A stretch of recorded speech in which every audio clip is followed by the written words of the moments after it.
Let's get to some powder coating. I'm just going to apply some heat resistant masking tape to the backside of the mounting point and then cut everything out.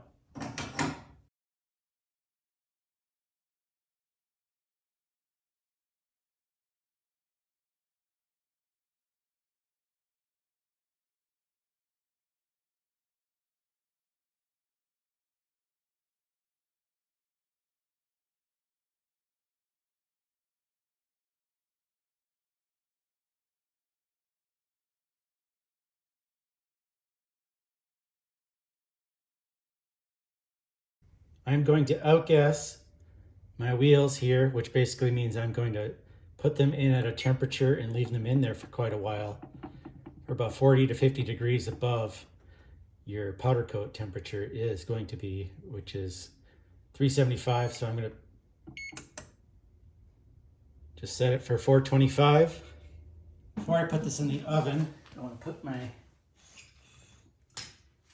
hangy jobber on. Right now it's hanging from a chain on a hook, similar to that. This just happens to be another one.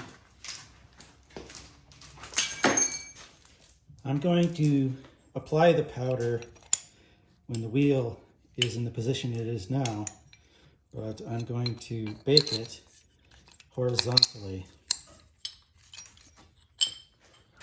All right, so let's get this on there.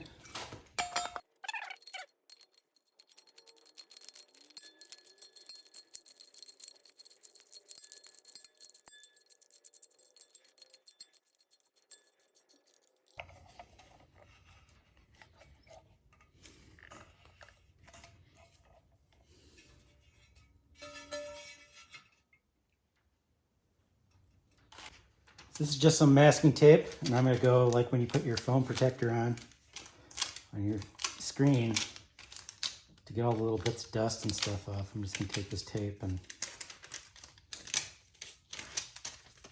try to get everything off that I can before putting it in the oven.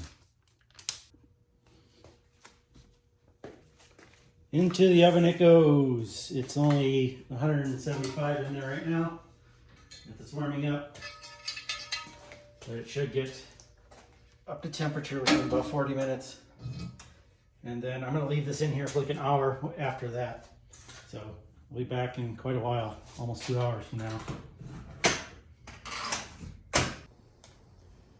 While the oven's heating up and outgassing, I'm going to fill up my gun with some, see if you can read that, Super Chrome Plus. I'm gonna start with that. And then a translucent red over the top.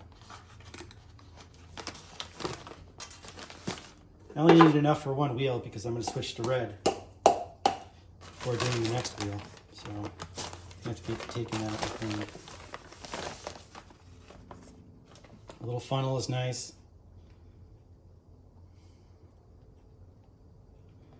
I'm just going to fill it up like, I don't know, half full, 2/3.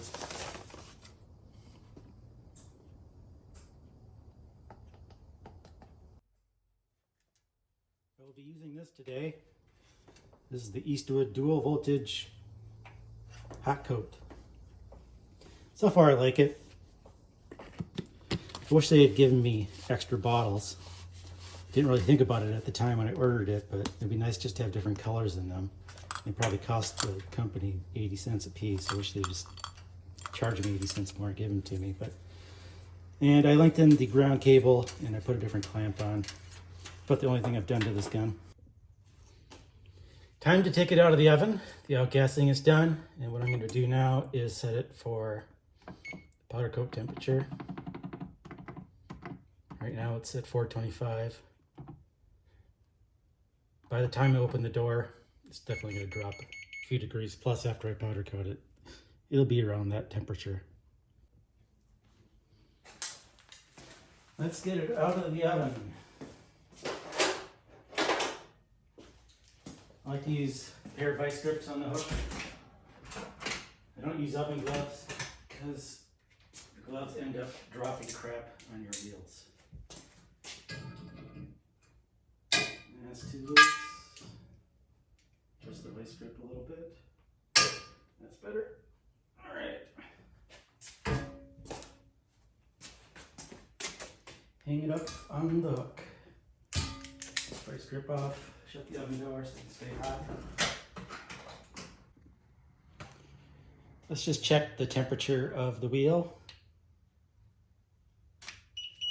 Currently 280, even though it was in the oven for a good hour and a half or more. It just means that the wheel itself is not completely that temperature. Remember, this is a very big chunk of metal and it takes a very long time to heat up. So I'm gonna wait for it to cool down just slightly, because when I put the finish on, if I put it on at this temperature, it's gonna melt and then it'll kind of stay in that shape because it's hot. I want to have a little bit smoother finish. I want it to be able to stick, but I also don't want it to cook on right away either. We have a couple options on this. We could try doing it cold. The problem is you end up in little areas like these spots where you can't get powder in because of the Faraday effect. It's not attracting your powder. So I like to do it when it's warm. The bad news is if you mess up, you got to strip it off. But if it doesn't stick, your finish looks like garbage anyway. So it's really a catch-22. So I'm gonna let this drop down to a couple hundred degrees or so, and then I'm gonna start. All right, time to start. I have the pressure set pretty low, like 5 on my gun. I'm gonna hook up the ground clamp to the chain up above. And then I'm gonna try to get this wire out of the way so it's not in my way when I'm trying to powder coat by hanging it up on something. And I gotta make this a little longer.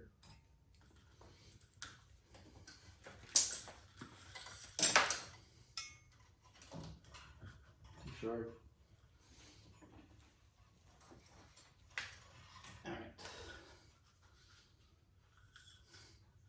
The reason why I switched clamps on this is because it doesn't grab on anything that is like a 1/4 inch or bigger.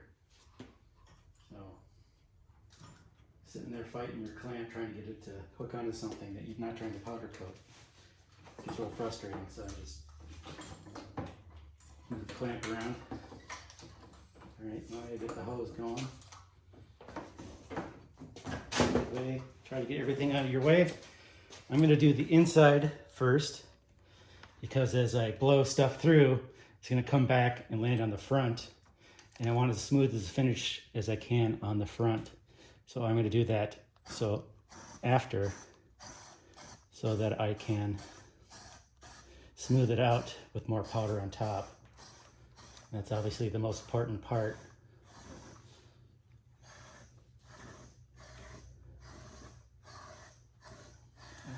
Even at 5 PSI, this is really pushing it out pretty quickly.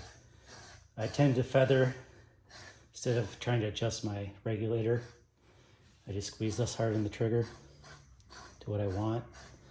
If I keep it too low, then the regulator has problems, and then you end up getting points at which it doesn't come out at all, or very slowly, and then once the pressure equalizes again, it'll come out all at once, and it gives you kind of a crappy finish. So I either need a new regulator or just a better finger on this trigger. And I'm pressing the on button in my left hand. This chrome is an opaque color, so if I add too much, it's still going to be chrome. It's not going to change color any.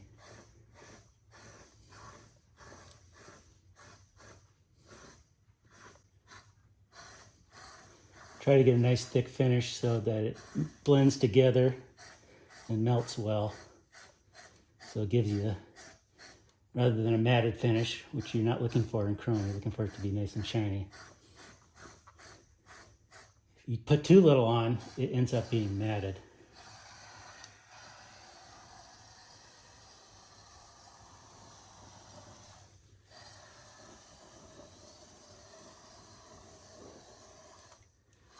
Put way too much on, it'll start to flow and cure in strange waves, so I don't want that either.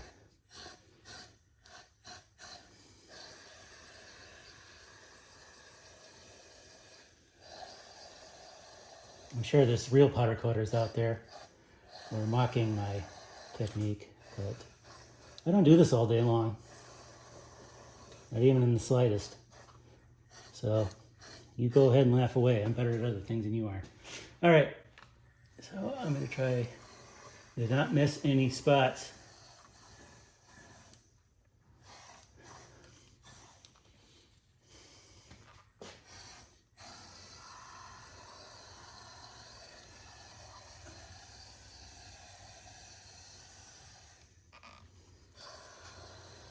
You can see some of it starting to change color because it's hot and it's partially cooking or melting as I put it on.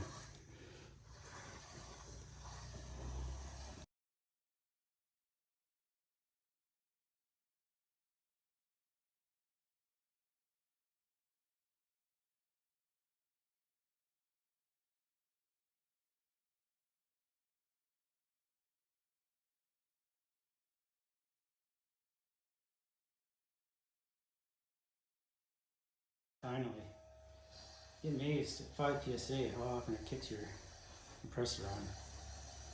60-gallon compressor. That would stay off for at least a little bit. That's why I always wear earmuffs. And I like to listen to music. Plus you're hearing me through them right now.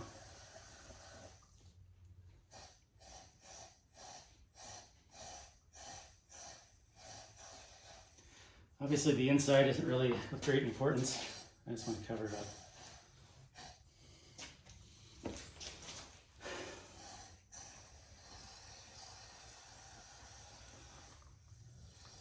So I'm going to bring it to the tire shop and they're like, why didn't you just do that? Takes a second. I'm just going to do it. Okay.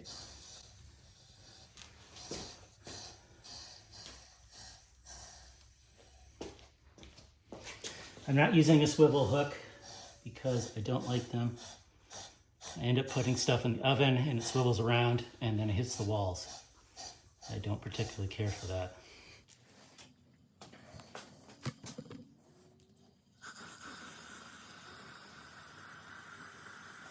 I obviously didn't get all the powder off of the wheel in the middle because I don't really care. If I were trying to do this cold with leftover powder on the wheel, it would definitely not stick in those spots. So having it hot, if your finish is good already with your current powder coat on your wheel, you just want to do it over again, I recommend getting it hot first. It'll be a lot easier to apply because it'll just gravitate towards bare metal and then leave those other spots completely alone.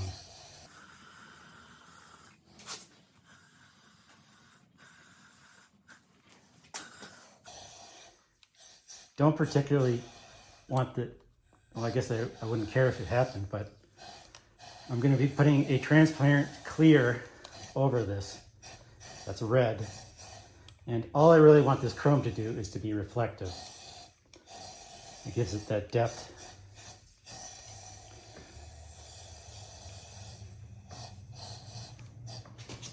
That I'm looking for.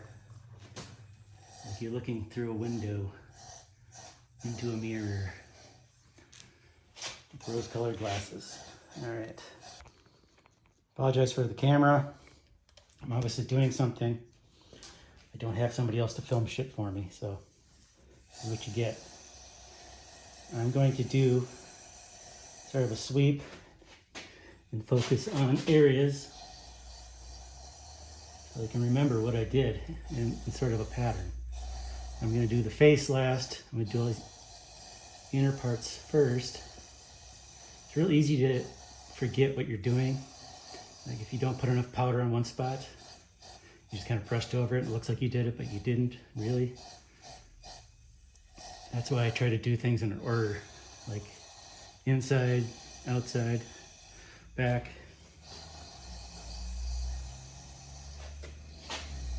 It's real easy to mess up. This is a very hard finish, and I don't know why I'm doing it, because I'm definitely not an expert. I just really like the look of this color. These are going on my car, so it'd be pretty nice. Not that if I were doing this for somebody else, I would make it look like garbage. You know what I mean. You too close, and you set off a spark. Walk around.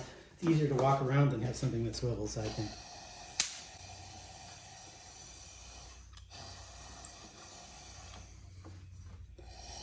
This front isn't as hot because it's a much bigger piece of metal.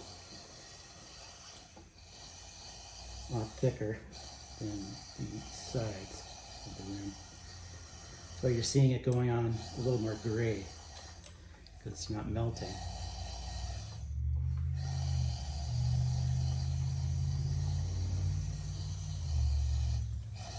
Go over these spots again. And spark, is that too close? Again, too close.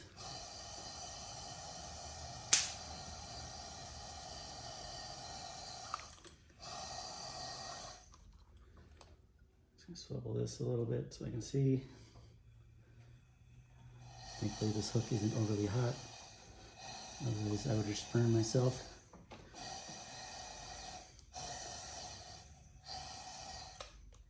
You prefer to get burned a few times. You lose your mind when you stop paying attention. Like I just forgot to press the button.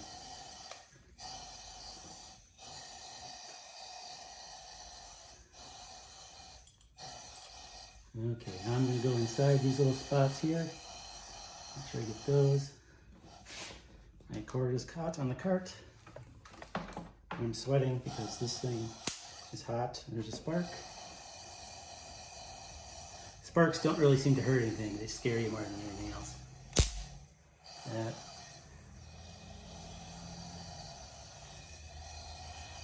I'm not using the little diffuser tip.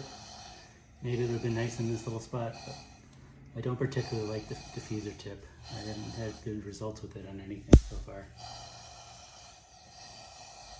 Okay, now I'm going to focus on these faces here. Make sure I get a nice even coverage.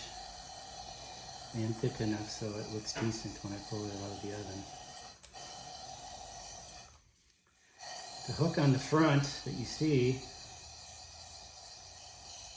is so that I can hang it up horizontally so that when it cooks, instead of the gravity pulling it down, it'll pull it flat instead.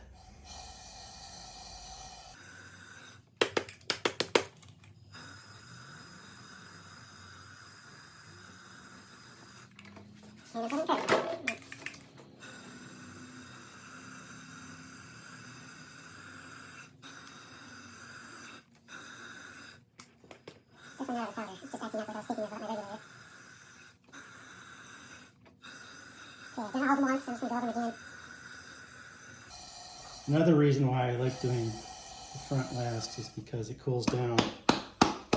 And this is the most important face. And it has very little as far as Faraday places for things not to stick to, so it doesn't matter as much, and then the finish will look a little better when you put it on a little colder.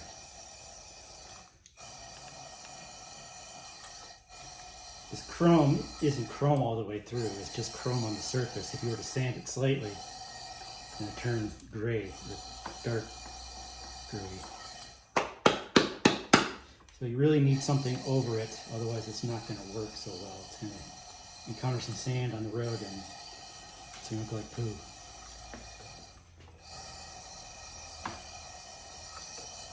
Problem is, any finish you put on over it, it stops looking like chrome. So if you're wanting to make a chrome wheel, I haven't had very good results with and you clear coat over it, it's not going to look as good as it does when it comes out of the oven with just chrome on it. All right.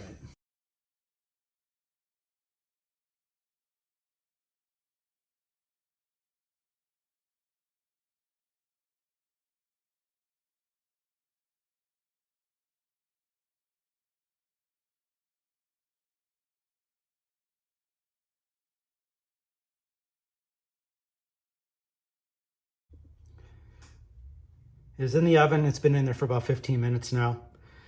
The directions say 375 for 10, 15 minutes, something like that. But that is not enough because that is a very, very large piece of metal. It's going to take a very long time to get hot. So with this finish, as I was doing my sample pieces, you can see this and then this. This is the color I'm going for. This is not. On this one, I was trying a half cure on the chrome and then powder coated red over it. But what happened is that they blended together to make this gross purple grossness. Whereas this one, it was cured all the way, turned into a mirror. And then when I put the red over it, see, it looks like it should. So I'm going to leave this in here for, I don't know, 45 minutes, hour. I haven't had any really bad results from leaving it in there for longer. I have had bad results for leaving it in there for not long enough. So, I mean, you probably wouldn't want to sit it in there for like, 15 hours. That might be bad, but 3-4 times as long as what it's called for, probably fine. I just want to make sure that the whole wheel gets hot enough in all the places that the powder cures everywhere.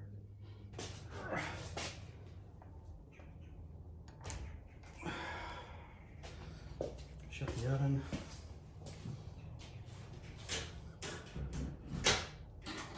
All right, well, it's on its side like this. I'm going to start the red on the side. I stirred it out pretty good. There's a few little bubbles and things. Nothing to write home about. All right, let's get our ground clamp set up.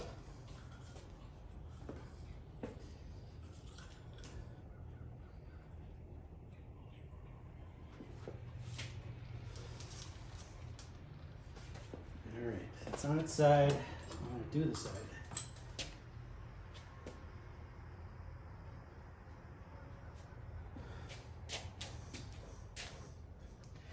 This red is very finicky. It needs to be put on absolutely consistently. Otherwise you'll get splotchy looking wheel. On the inside, I'm just doing it very lightly because I don't care. I don't want to waste a bunch of powder. This red is about half as expensive as the chrome. The chrome's very expensive, like $25 a pound.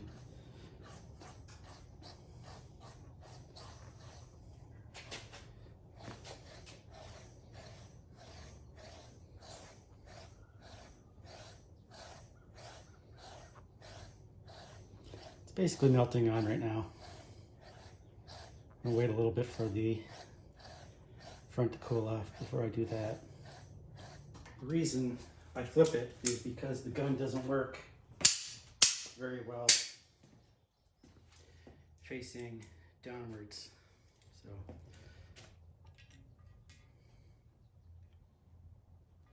right, I get this hook going. Don't want to drop anything on the surface. Yeah, this hook needs to be better. There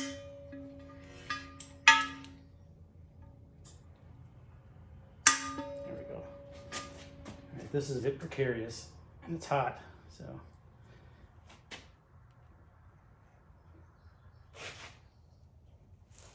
All right, just like so. And I'll release this thing, and it's spinning on me. All right.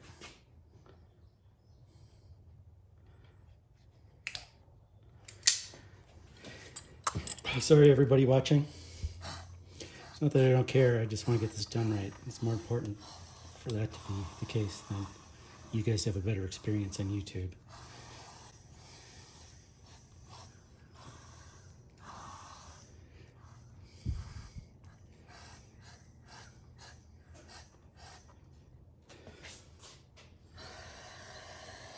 Like before, I'm going to focus on different parts.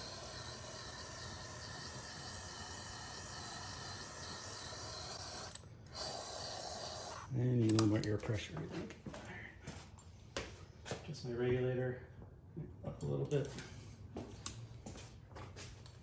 We find that different powders come out of the gun a little differently than others.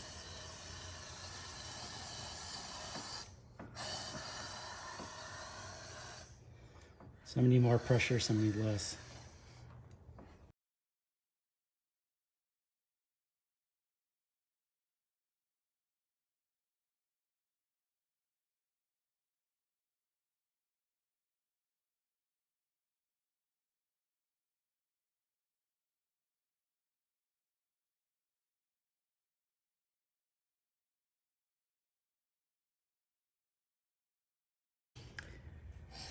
Right now it's going on a little darker than it will be once cured. It'll be more transparent once it's cured. Zoom out a little. Again, like before, I'm going to focus on these areas here. I want to make sure. If I don't get enough, it looks really bad.